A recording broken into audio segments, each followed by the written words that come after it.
सोलापूर हजारो बांधकाम कामगारांचे सोलापूर हैदराबाद मार्गावर रस्ता रोको।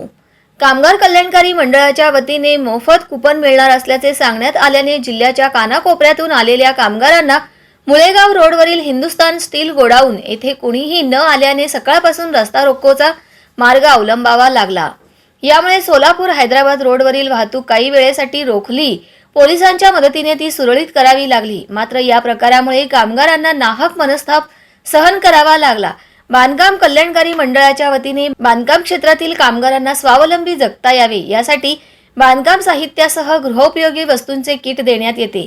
संबंध जिल्ह्यातील लाभार्थींचा यामध्ये सहभाग असतो। बुधवारी 3 जुलै रोजी सर्व कामगारांना मोफत कुपन मिळणार असे जाहीर करण्यात आल्याने जिल्ह्यातील अनेक कामगार मंगळवारच्या रात्रीच येऊन मुळेगाव रोडवरील हिंदुस्तान स्टील गोडाऊन समोर येऊन थांबलेले होते। अनेकांनी रात्र इथेच काढली। शहरातील लाभार्थी पहाटेपासूनच आले होते। सकाळी 7 पासून कुपन देण्याचे जाहीर करण्यात आले होते असे लाभार्थ्यांकडून सांगण्यात आले।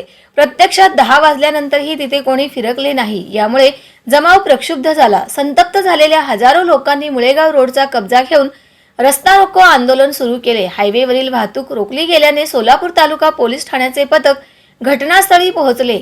त्यांनी जमावाला रोडवरून हटवून वाहतूक सुरळीत केली।